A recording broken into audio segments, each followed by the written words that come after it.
Hola, ¿cómo están? Bienvenidos a Francamente.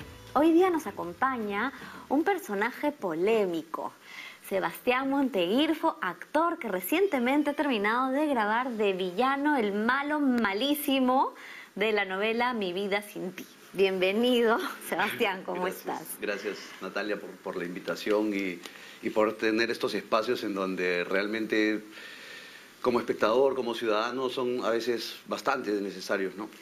Gracias. Este es un espacio, es para conversar, es para pensar juntos de un montón de cosas, ¿no? Y tú sales recientemente de este internamiento de lo que han sido las grabaciones. Ahora, nos llama a nosotros especialmente la atención porque, a ver, desde marzo empezó la pandemia aquí en Perú y hemos estado en un confinamiento feroz, con angustia, con miedo, con pena. Finalmente la cuarentena, digamos, se empezó a flexibilizar, a liberarse algunas restricciones, y en ese momento tú te internas en una nueva cuarentena, porque me dices que has grabado desde el 10 de septiembre hasta el 25 de noviembre, encerrado con todo tu elenco, sí, haciendo esta telenovela.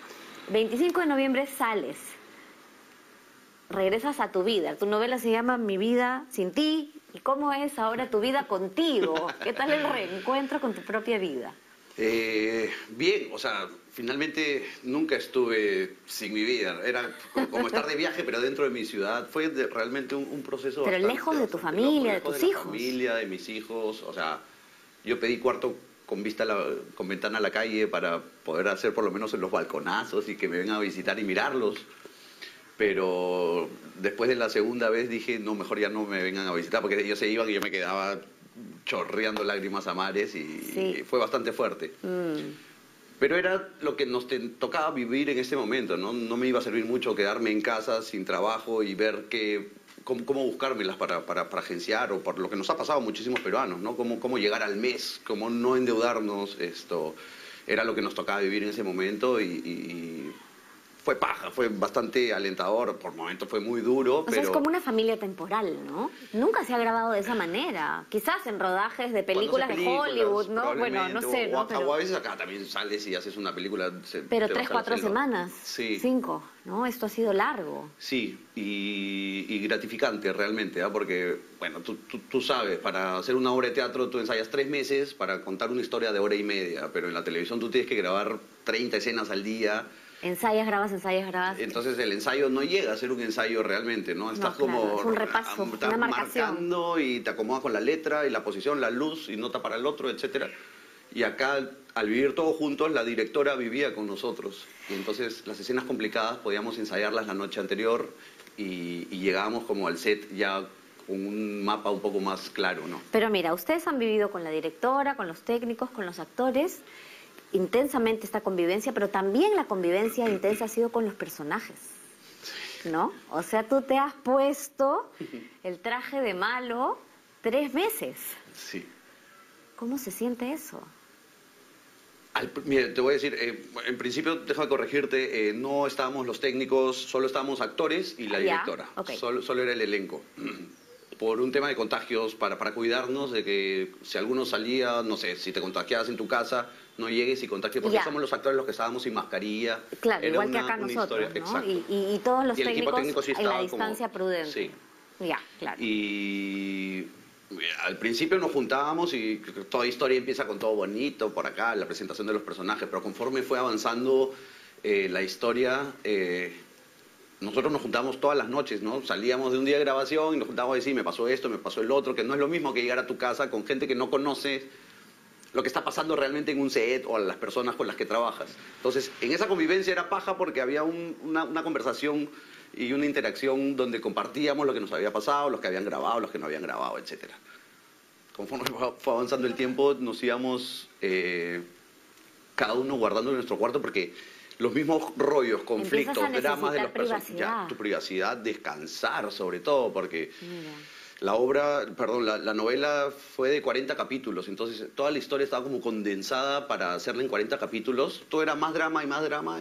O sea, una licuadora de emociones. Y tal cual, literal. Y pues necesitábamos un poco de espacio. Nos juntábamos, evidentemente, los sábados a tomarnos, no sé, una cerveza, una copa de vino para bajar un poco la tensión de la semana. Pero sin embargo, creo que El ser humano es un ser de relaciones y evidentemente se formó una familia con sus dinámicas, ¿no? Imagínate 15 actores juntos, nos juntamos a hacer juegos, Boing, etcétera, o sea, cosas que nos divertían, lúdicas, pero sin embargo esto nos ayudaba también a soltar un poco el drama de lo que íbamos viviendo como actores cada día. Claro, y al mismo tiempo tienes, digamos, la responsabilidad de encarnar a tu personaje para contar bien la historia, ¿no? Sí. Entonces, cuéntanos un poco de tu personaje, a ver, Enrique Calderón, que es el villano de la historia. Bueno, ¿no? sí, habían dos antagonistas, que era el personaje Vanessa Saba y el mío, y los protagonistas eran los personajes de Pierina Carcelén y de David Villanueva. Yo era el esposo de Pierina y Vanessa la esposa de David. Entonces, y ellos dos estaban enamorados de hace muchos años atrás. Y eran dos antagonistas que eran súper... no estaban complementados para nada ellos. Cada uno eran totalmente distantes en pensamientos y en formas de actuar, ¿no? Enrique era un cavernícola, el típico personaje machista que quiere resolver todo a golpes, que coimea, que... Ya, o sea, ¿él ejercía violencia sobre su esposa?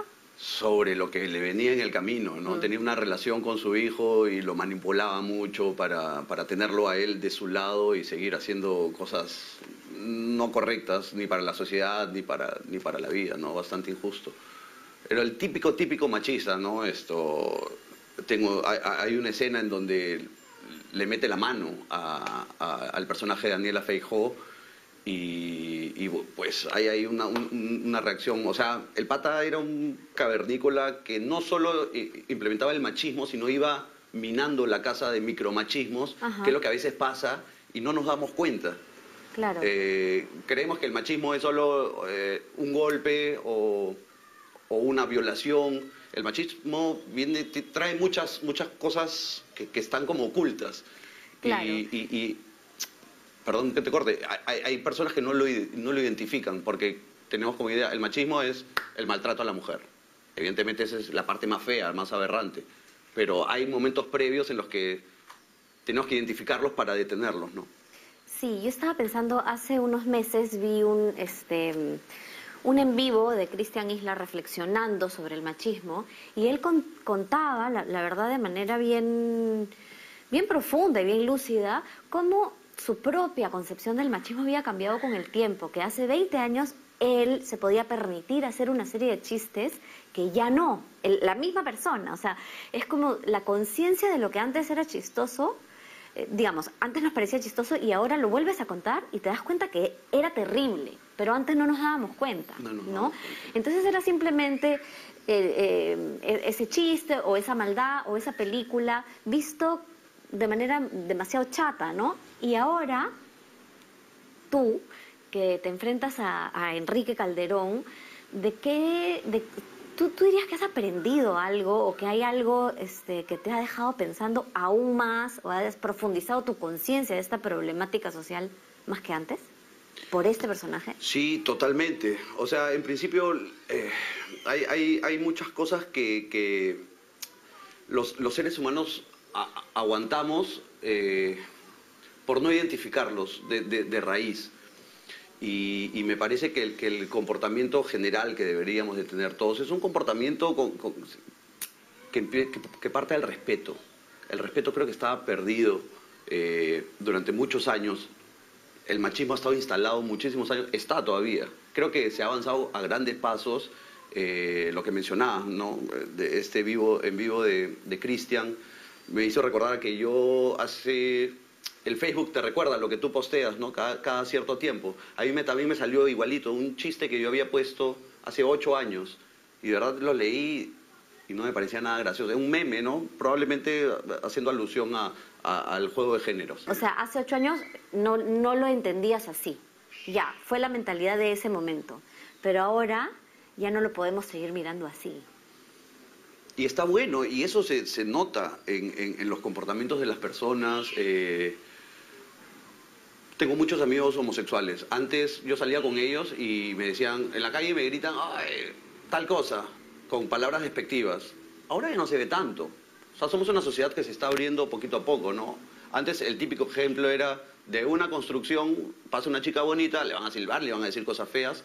Yo ya no veo eso hace mucho tiempo. Creo que como sociedad estamos aprendiendo, nos estamos defendiendo. Bueno, está penado, o sea, digamos, no sé si esa es la palabra, pero digamos, está prohibido. Y ya antes, los obreros ya no pueden hacer eso. Pero nadie, en realidad, o sea, nadie, claro, no hay que, claro, encasillarlos No, tienes razón, por dónde trabajan, sino el ser humano, por eso decía, Lo que hay que pasa es partir que en del las respeto. construcciones había una cosa colectiva, ¿no? De cargamontón, ¿no? O sea... Y es como la esencia del ser humano, ¿no? Mucho hombre junto, mucha testosterona, sí, que esto, que el otro, pero también nos hemos dado cuenta que estando muchos hombres juntos pueden respetar muchísimo más a estando uno solo.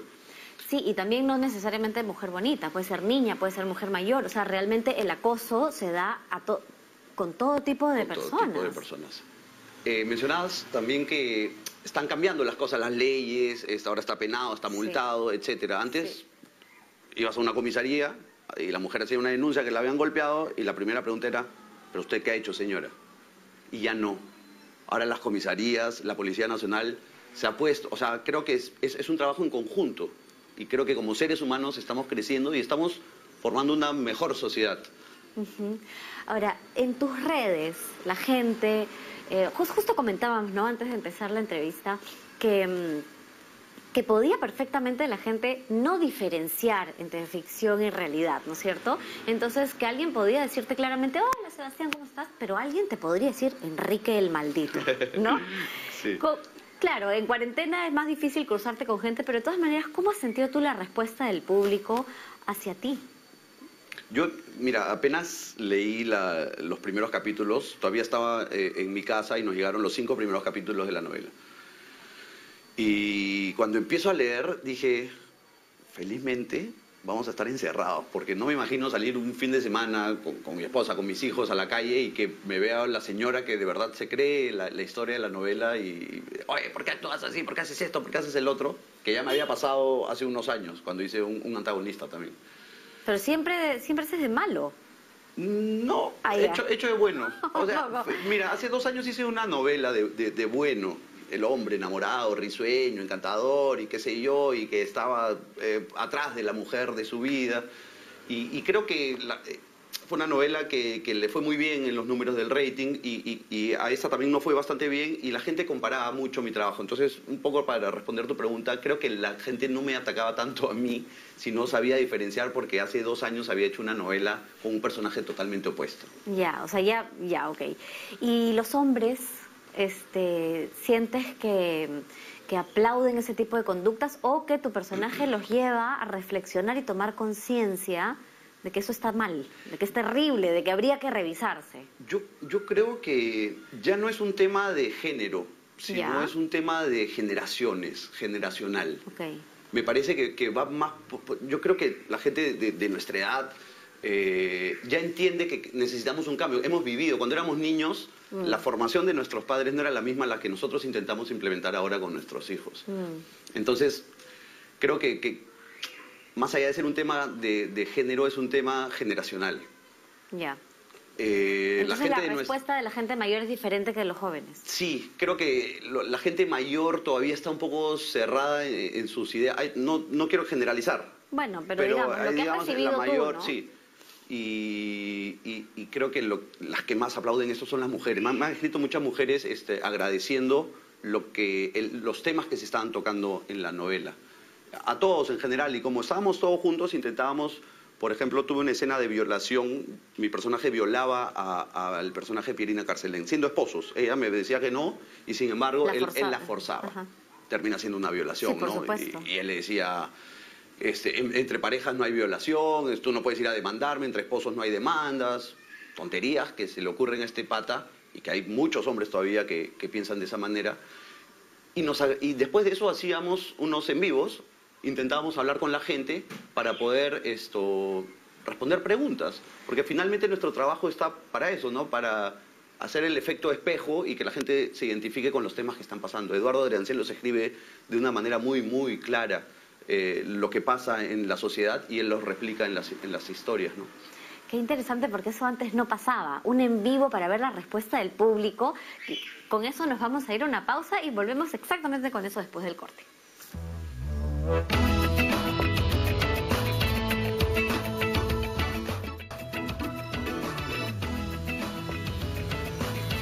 Seguimos en Francamente conversando con Sebastián Monteirfo sobre el personaje del villano que le ha tocado encarnar y todas las reflexiones que eso le sirven a él, pero también a ti que estás en tu casa para seguir aprendiendo, ¿no? Aprendiendo de todo lo que como sociedad tenemos pendiente en este tema del machismo que es tan fuerte. Tú nos decías que después de escenas muy violentas, o quizás de distinto tipo de escenas, ustedes se permitían hacer en vivos, en donde ustedes se mostraban ya no como personajes, sino como ustedes, lo que a ustedes se les había movido o pensado o reflexionado a partir de esas escenas. Cuéntame de eso, por favor, porque eso sí es nuevo, medianamente nuevo, ¿no? Para ti sobre todo, que te has Para mí abierto más. tu Instagram hace poco.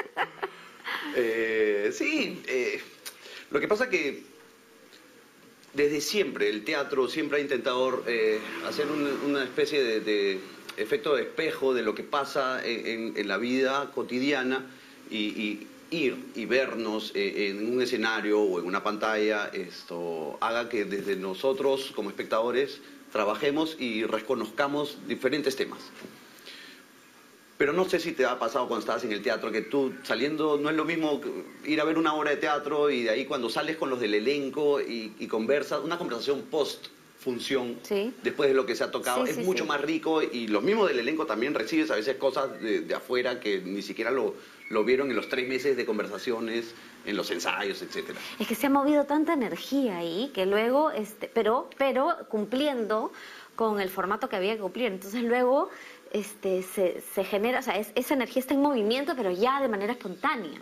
Sí, y más allá de la energía también es que un tema lo puedes desmenuzar desde cualquier lado También. y cada persona lo va a desmenuzar y te va a sacar una línea y van a abrir temas de conversación en donde pues es mucho más importante y va a ser mucho más contundente. Y creo que si nosotros desde la posición en la que estábamos, que principalmente era brindarle mensajes positivos a nuestra sociedad, por más que tengamos que poner la escena de la violación, donde tantas personas han sido afectadas por una violación o por un caso distinto, nos parecía importante después, si es que estábamos juntos, ¿por qué no seguir compartiendo y desatando los lazos de las dudas de cualquier persona que tengamos cerca, ¿no? Y evidentemente, si eran nuestros seguidores que estaban con nosotros, haciéndonos muchas preguntas, nos parecía recontra válido seguir desarrollando el tema, ¿no? Y en ese momento, ¿qué fue con qué sensación te quedaste tú después de esa escena? O sea, ¿de qué reflexionaron ese día? Una de mis mejores amigas sufrió una violación y ese día yo me acordé mucho de ella, desde que... Me acuerdo que la escena la grabamos un domingo y se grabaron pocas escenas ese domingo porque los domingos, ese domingo en particular grabamos y se iban a grabar pocas escenas y me acuerdo que desde que me desperté me empecé a duchar, ya había leído mis escenas en la noche, las había estudiado y en la mañana me desperté, la veo un rato y desde que entré a la ducha ya estaba con el ánimo, entras al mood, tu cuerpo solito, porque ¿Como está en tu amargo? cabeza, está en tu cabeza de las sensaciones feas y me acordé mucho de mi amiga y de su experiencia, que yo la tengo en la cabeza, cada paso, cómo fue, dónde estaba, etcétera. Entonces, desde que llegamos y con Pierina es mi compañera del taller de Roberto, habíamos estudiado juntos hace 14 Con Roberto años. Ángeles. Sí, y poder contar esta historia juntos me parecía bastante paja tener a alguien con quien conozco, con la que he tenido confianza y somos amigos. Y hablamos mucho con el director, en ese momento no la dirigió Ani, la dirigió Sandro Méndez esa escena. Y hablamos muchísimo, me acuerdo que en la sala de actores nos quedamos más tiempo de lo que normalmente te quedas con una escena porque hablábamos de cosas, cada uno contaba alguna anécdota o íbamos viendo cuál iba a ser el vuelo de la escena. Entonces, pero entramos como a las 9:30 de la mañana y debemos haber terminado de grabar esa escena que en pantalla sale minuto y medio, pero la hemos trabajado como 2 horas y media. Incluso una conversación difícil necesita luego ser procesada, digerida para pasar a otra cosa, ¿no? Después de una reunión durísima de trabajo, de mucho estrés, de un papá, hacer clic y estar con sus hijos, quizás necesitaría tomarse 15 minutos para volver a sí mismo, reconectar con un equilibrio más amable para poder estar con su familia, ¿no? Absolutamente. Y creo que la pandemia nos ha logrado reconocer esos instantes, valorar las cosas que no valorábamos, por lo menos, no sé, si vives a 15 minutos de tu trabajo, es ilógico que saques el carro y que te des 10 vueltas buscando un estacionamiento. O sea, una caminata desde el trabajo hasta tu casa te hace votar, reflexionar, canalizar estas reuniones que mencionas o cualquier problema que debe haber tenido cualquier ser humano. Y yo Claro, tomo como los eso, tenemos todos, como ¿no? todo, quien no tiene problemas. Y creo que... Pero uno yo- quiere apretar un botón y que pasar la página. y así se vive y las generaciones de abajo ya viven así, ¿no? Creo que también ya entra un poco en el terreno de nosotros los padres o los que seamos tíos o etcétera, cómo ir intentando no perder las cosas que de verdad son esenciales para el ser humano más allá de la tecnología, ¿no? ¿Y cómo lo manejas con tus hijos, por ejemplo? Es difícil. Claro. Eh, Claro, porque el mundo va en esa dirección. va a ¿no? esa velocidad, sobre A esa todo. velocidad, sí. Y si es que no te subes, probablemente no estás. Pero creo que siempre es bueno la lectura, los libros, los viajes, salir, reconectar, tener un momento en el día en el que no haya tecnología. Nosotros intentamos, bueno, lo tenemos como regla, en la mesa no hay celulares, no hay tablets, no hay nada. Es el momento de conversar, ya sea almuerzo, cena, o desayuno, cuando se puede, ¿no? Porque ahora por los horarios. Pero intentamos tener esos espacios donde, que tú los mencionas y me parece que es un momento en el cual el ser humano hoy en día tenemos que estar pensando mucho, reflexionar mucho en la vida, en quiénes somos, a dónde vamos y qué queremos dejar. Sebastián, ¿y cómo haces tú, justamente que digamos que trabajas en un medio audiovisual y que en buena medida tu popularidad, ¿no? y tu imagen definen bastante de tu éxito, ¿no? Entonces, ¿cómo haces para diferenciar para no depender de los likes, ¿no? Y cómo transmitirle eso a tus hijos, porque realmente yo he visto ahora, efectivamente soy nueva en Instagram, pero digamos, sí me sorprende que ahora es así, o sea, es como muchísimas personas están permanentemente haciendo TikToks, cosas, o sea, es como mírame, mírame, mírame, mírame, mírame, porque entiendo que así es como adquieren visibilidad y entonces contratos. Pero por otro lado, una cosa es parecer y otra cosa es ser. Pero ¿cómo ubicarte tú entre esas dos cosas? Bien, qué buena pregunta, porque justo lo estuvimos hablando en algún momento ahí en la convivencia y hay gente que sí le nace y sobre todo veíamos a los jóvenes, a los más jóvenes, que pues andan con el TikTok, el teléfono y todo el rollo y evidentemente es con lo que ellos están, es parte de su día a día. Yo lo que intento es, a ver, diferenciar, ¿no? 10.000 likes no te puede dar tanta felicidad como ir y abrazar a tu mamá que no la ves después de 5 meses por la pandemia. Entonces, tratar de aterrizar un poco las emociones y qué es de verdad, por eso mencionabas un momento, es momento de tomar conciencia de la vida. Porque no estamos aquí por los likes, ni por cuántos comentarios, o porque si bailo esta canción, o porque si no me sale un TikTok, soy malo en la vida. No, creo que hay momento para todo, ¿no? Y si el TikTok bacán, divertido, hemos grabado varios TikToks juntos, porque éramos 15 locos metidos en un hotel, hay un momento para divertirte. Hay un momento para sentarte y leerte un libro, hay un momento para sentarte y tomarte un café con alguien y desmenuzar y tener una conversación. Hay momentos para analizar de dónde viene el ser humano. ¿Cuántos años somos? tienes ahora, 34. Sebastián? ¿34? Pensé que eras más grande. Bueno, y estas conclusiones a las que llegas ahora, ¿cuánto te tomó llegar a eso? Hace 10 años, ¿cómo pensabas? No, O sea, hace 5 meses no pensaba igual como pienso ahora. no son 10 años. Ok, te he vuelto más sabio en 5. O sea, este año... pero no creo que es un tema de sabiduría, sino pero es un quizás, tema de no poder sé. ir absorbiendo lo que estás aprendiendo en el camino y nunca vamos a dejar de aprender. Y lo que pienso hoy creo que no va a ser lo Pero mismo creo que sí me estás diciendo que en este año, o sea, las lecciones de vida han sido más grandes. Totalmente. ¿No? O sea, quizás ahora valoras cosas que hace 5 meses no. Absolutamente. Y espero en 5 meses valorar muchas más cosas de las que aún todavía no estoy valorando. ¿No? Porque Entonces la pandemia nos ha quitado mucho, pero también nos ha dado bastante. yo soy partidario de los que, por lo menos yo lo tomé de esa manera, depende de cada uno cómo quiere tomar las adversidades o las circunstancias que estás viviendo. Si son adversas, bueno, de las peores experiencias es donde más se aprende. Y creo que si llegas a conectar contigo mismo, es bien bonito poder... En principio creo que para este momento en el que estamos viviendo, creo que es el amor el único motivo o la única razón que nos va a salvar. Hay muchos juegos de poderes que nosotros ni siquiera sabemos lo que está pasando. No sabemos si ese virus es real naturalmente o si ha sido creado, pero creo que el amor reconstruye. Y acá tenemos un florero. Cualquier persona de acá puede tirar el florero y romperlo. Pero con amor, son pocas personas las que con amor pueden reconstruirlo. Y creo que de eso se trata la vida, ¿no?